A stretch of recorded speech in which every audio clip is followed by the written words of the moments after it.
Assalamualaikum warahmatullahi wabarakatuh. Selamat pagi rekan-rekan. Hari ini kita akan membahas pertemuan kita yang kemarin sempat tertunda. Ya, memang sedikit sengaja saya bikin kosong supaya saudara tidak jenuh dan saudara bisa fokus ke mata kuliah yang lainnya. Nah, untuk pada kali ini saya akan membahas tentang cloud computing yang nanti akan saya sampaikan ke dalam dua part. Yang ini yang saudara tonton adalah part 1 dan nanti akan ada part 2 yang bisa langsung saudara tonton. Dan untuk penugasan nanti akan saya jadikan satu sehingga part 1 dan part 2 itu menjadi satu tugas yang semoga tidak memberatkan saudara. Nah, part 1 dan part 2 itu adalah saya pakai untuk pertemuan 4 dan 5. Dan untuk pertemuan yang sekarang yang keenam nanti saya kirim segera. Jadi tetap saya sampaikan sepenuhnya dan tidak akan dengan jeda atau tenggat waktu pengumpulan yang mepet. Nah, tidak perlu lama lagi. Kita mulai pembelajaran kali ini dan kita awali dengan membaca basmalah dulu bersama-sama. Bismillahirrohmanirrohim. Nah, jadi kita akan membahas tentang cloud computing. Nah, sebenarnya apa itu cloud computing? Nah, seperti dalam gambar itu sudah tampak, zaman dulu itu orang ya harus menulis gitu loh dan memerlukan tenaga. Nah, di era sekarang orang tidak perlu capek-capek, tinggal mengetik komputer, tinggal mengakses semua makanan datang, apapun yang diinginkan sudah ada di hadapan kita hanya dengan menggunakan gadget atau komputer. Nah, ini adalah bentuk koneksi internet di seluruh dunia. Kalau internet itu koneksinya dibentuk dalam gambar, nah itu udah ruwet banget gitu loh. Nah, beberapa saat yang lalu saya Zoom dengan relasi konsultan saya dari daerah Jepang. Nah, dari sana kita Zoom bareng, berbarengan dengan orang dari US. Nah, itu kalau digambarkan apa sinyal peta sinyalnya itu trafficnya sedemikian mengerikan begitu. Jadi semua sudah serba cepat, real time, dan no limit. Nah, jadi bukan just no limit, tapi no limit. Oke? Nah, ini adalah bentuk jaringan. Jadi, uh, mungkin saudara yang bertanya, Pak, hubungannya mata kuliah ini dengan networking apa, Pak? Ya, ini pengetahuan. Jadi ketika besok saudara lulus jadi akuntan itu nggak gaptek-gaptek banget gitu loh. Jadi mengerti sedikit tentang jaringan tapi tidak harus belajar mendalam. Jadi ya untuk mata kuliah ini walaupun kita tidak praktek tapi akan tetap saya berikan yang berbau dengan teknologi dan ya mengupdate pengetahuan saudara tentang teknologi dan teman-temannya. Nah, inilah peta jaringan yang menghubungkan dari apa namanya satu konektor atau satu receiver internet ke internet yang lainnya dan dikoneksikan melalui satelit. Nah, jadi kalau saudara langganan internet, di rumah ada receivernya, itu kotak kecil itu. Nah, itu menerima sinyalnya dari mana? Dari listriknya dulu. Nah, listriknya itu terhubung kemana? Ke tiang listrik yang dibuat oleh Telkom. Nah, nginduknya kemana? Nginduknya ke gardu pusat. Dari gardu pusat ada pemancar yang menghubungkan ke satelit.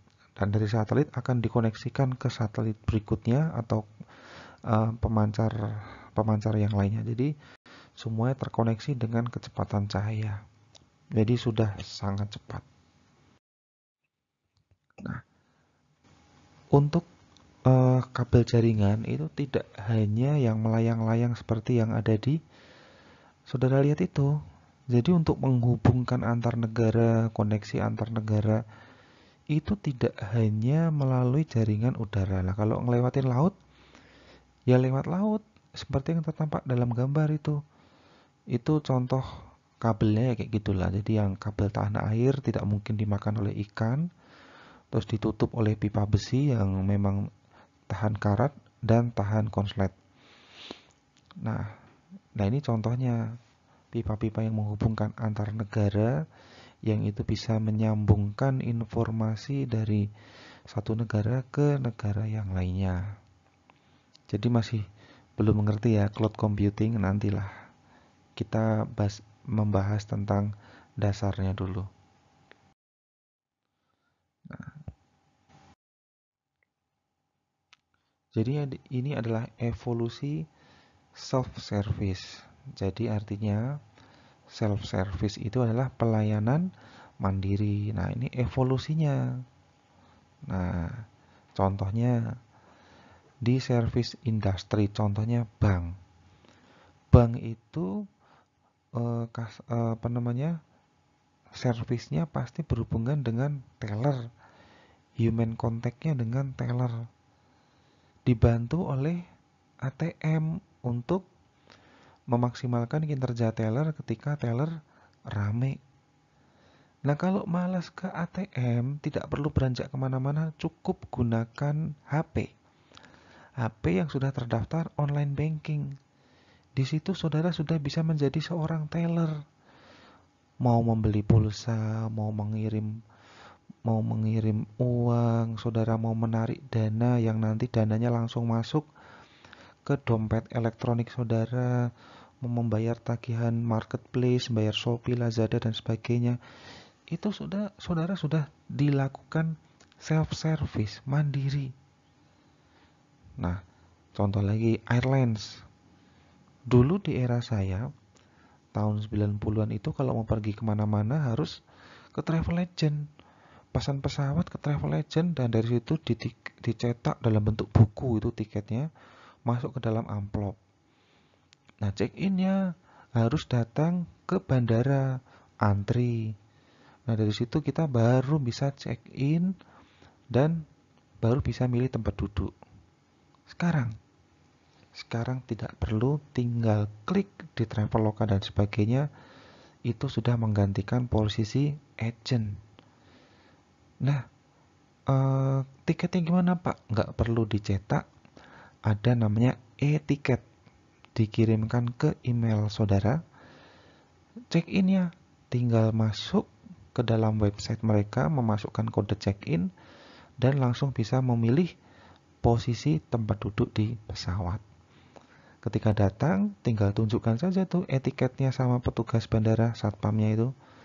Masuk, tidak perlu tidak perlu mengantri, tinggal membayar pajak di depan. Kalau mau ke luar negeri, tinggal mampir dulu ke imigrasi. Selesai. Tinggal nunggu di lounge dan sebagainya. Jadi, nah ini yang paling bawah, jangan ditiru ya. Gambling dulu tuh kalau mau beli tiket itu harus ke dealernya, bayar SDSB zaman dulu. Kemudian berkembang menjadi komputer poker. Kita harus daftar dulu baru dikasih nomornya. Sekarang, aduh, semudah membalikkan tangan. Online. Semuanya serba online. Ya, saya harap nggak usah ditiru, nanti saudara terinspirasi. Nah, kemudian ada electronic and traditional service. Nah, ini contoh-contoh yang dulunya saya ngambil contoh yang market area. Dulu tuh elektronik harus pemasaran itu area pemasaran. Kalau tradisional tuh dulu cuman lokal. Orang Indonesia kalau mau menjual furniture cuman ya sama orang lokal. Tapi dengan kemajuan teknologi, dengan adanya internet, sudah mencakup seluruh dunia atau worldwide. Nah, jadi gitu ya contohnya. Ini adalah teknologi trend create and destroy value. Nah, ini contohnya perkembangan tren dan nilai penghancurnya atau nilai yang membuat sesuatu itu menjadi mendobrak tradisi. Nah, contohnya tahun 60 sampai 80-an itu harus menggunakan mainframe. Mainframe itu bukan semacam operating system yang saudara gunakan. Windows itu enggak. Jadi kalau membeli operating system itu tidak yang bebas pemakaian atau membeli terpisah, enggak. Dulu kalau membeli komputer IBM dan sebenarnya teman-temannya itu, yaitu sudah satu include dengan operating systemnya atau Windowsnya. Bentuknya, wah udah seperti lemari, gede banget. Nah, berkembang di tahun 80-an sampai tahun 2000 yaitu model personal computing.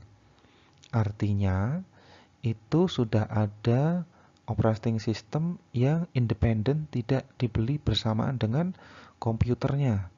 Karena sudah menggunakan home computing. Jadi sudah menggunakan teknologi komputer yang digunakan di rumah, teknologi rumahan. Nah, itu apa namanya? Contoh-contohnya platformnya yaitu dari Microsoft dan teman-temannya itu sampai Hewlett Packard-nya itu. Nah, berkembang lagi tahun 90-an sampai tahun 2000. Jadi ada beberapa perkembangan. Nah, tahun 90-an sampai 2000 itu sudah eranya networking. Networking itu ya sudah jaringan, semuanya serba menggunakan jaringan. Jadi mulai menggunakan jaringan penghubung yang bisa menghubungkan antara komputer dengan gadget. Contohnya itu Nokia, Ericsson. Jadi kalau mau servis Nokia zaman dulu itu ya di-tag-nya pakai komputer. Nah, terhubung dengan apa namanya? Pusat servisnya. Jadi ngebaca datanya dari situ. Atau semacam coding gitu loh. Apa itu coding? Silahkan googling. Nah, era tahun 2000 sampai sekarang itu diraih oleh itu. Karena teknologi internet sudah merajalela di mana-mana. Nah, jadi perkembangannya adalah seperti itu. Nah, sekarang mungkin sudah masuk ke era cloud computing. Mengalahkan apa cloud computing? Mengalahkan USB. Bukan USB, mengalahkan flash disk, mengalahkan hard disk eksternal. Nah, jadi cloud computing itu sudah semakin dikenal pada era sekarang. Nah, ini contoh megatrend dunia teknologi teknologi informasi komputer sekarang. Nah, sebentar ya. Nah, contohnya itu kan teknologi mega, artinya teknologi yang berkembang di dunia TIK sampai sekarang. Nah, yang menjadi highlight dari dunia teknologi pada era sekarang itu adalah mobilitas, kemudian sosial yang menghubungkan antar teman, big data, yaitu pola penyimpanan data secara besar-besaran, kemudian cloud. Cloud itu kita artikan semacam awan mendung gitu loh. Jadi awan itu kan posisinya ada di atas.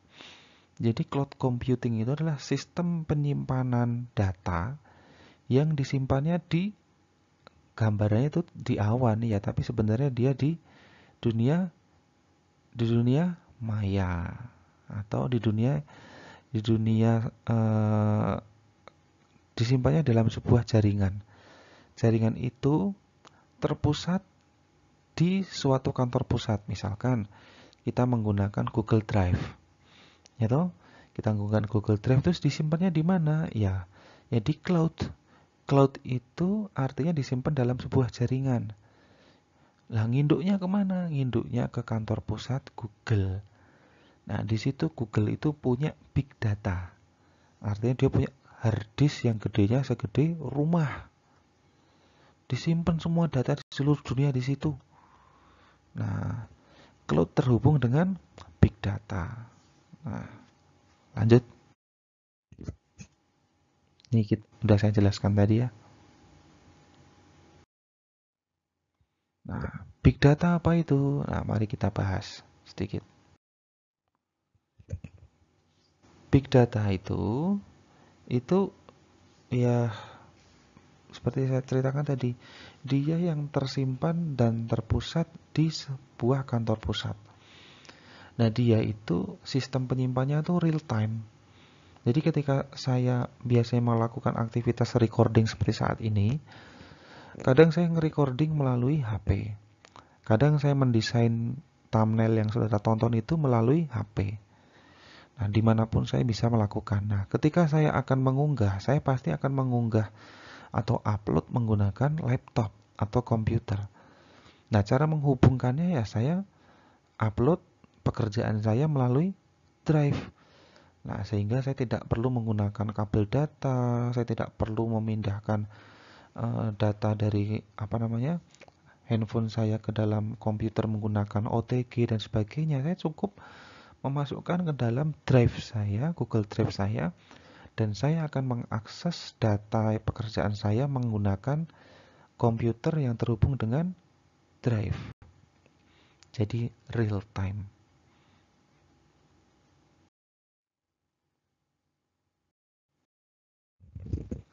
Nah, ini contoh cloud computing ya. Jadi cloud computing itu memang fungsinya menghubungkan seperti tadi, menghubungkan antar gadget ke gadget, dan itu bisa diakses dimanapun selama masih ada sinyal. Jadi kenapa dinamakan cloud atau awan mendung atau awan ya, karena kita menganalogikan bahwa menyimpan datanya itu di awan gitu loh, seolah-olah datanya disimpan di atas, padahal ya di big data itu. Nah, ini bentuk chart atau mungkin anagram yang menghubungkan cloud computing. Jadi seperti saya sampaikan tadi, saya menggunakan handphone untuk beberapa pekerjaan, dan pekerjaan tersebut saya simpan dalam Google Drive atau banyaklah selain Google Drive. Dari Yahoo pun ada, dari external company yang membuat Drive juga ada, tapi saya lebih percaya menggunakan Google ya, karena eksistensi perusahaan yang memang sudah ternama ya, walaupun data saya nggak penting-penting banget, tapi ya saya percaya bahwa data yang saya simpan di Google itu tidak akan rusak.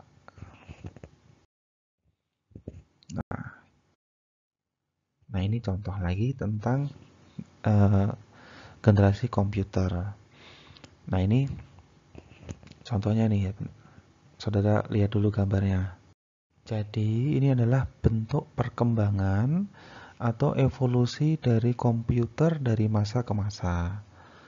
Nah, untuk di periode pertama, komputer zaman dulu itu menghubungkan antara orang, dihubungkan oleh terminal, sehingga mendapatkan mainframe atau operation system OS seperti yang saudara tahu. Jadi belum jadi komputer. Jadi dari orang itu akan terhubung dengan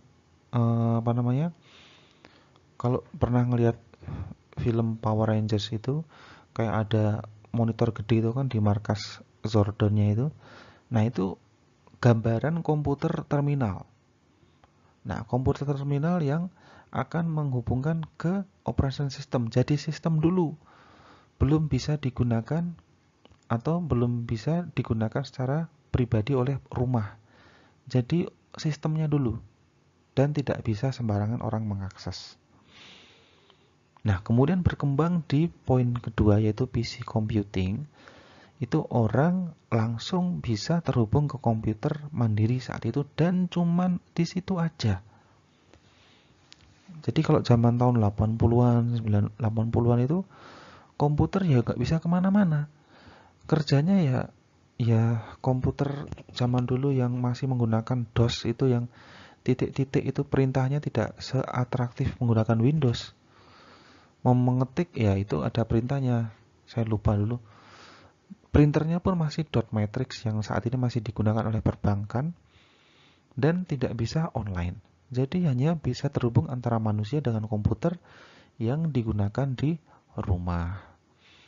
Kemudian berkembang menjadi network, yaitu komputer mulai bisa chatting zaman dulu. Jadi saudara kalau tahu MIRC, kemudian Yahoo Messenger, nah itu kan aplikasi chatting. Nah, itu bisa terkoneksi antara komputer yang satu dengan komputer yang lain yang dimoderasi oleh server. Servernya siapa? Lah kalau saudara chatting menggunakan Yahoo Messenger, ya servernya Yahoo. Nah, mulai bisa terkoneksi antar komputer karena menggunakan network. Kemudian internet computing. Saudara mengakses sosial media, saudara membuat website dan sebagainya. Itu saudara beraktivitas di internet. Nah, yang memfasilitasi siapa? Server. Nah, berkembang ke grid computing, yaitu satu PC itu bisa terhubung menggunakan local area network atau LAN. Jadi satu orang server bisa terhubung ke beberapa komputer. Jadi kalau komputer di kantor pusat bisa terhubung di kantor cabang menggunakan local area network, atau yang local area network yang long distance, atau yang short term atau yang jarak pendek itu ada. Nah, akhirnya saat ini berkembang menjadi cloud computing yang komputer terhubung dengan beberapa data atau beberapa pengakses. Kalau saudara mengakses data-data itu di drive dan bisa diakses oleh pengguna yang lain ketika saudara berikan akses. Nah, itu saat ini berkembang menjadi cloud computing. Nah, ini definisi dari cloud computing menurut bahasa Inggris. Jadi silakan dibaca.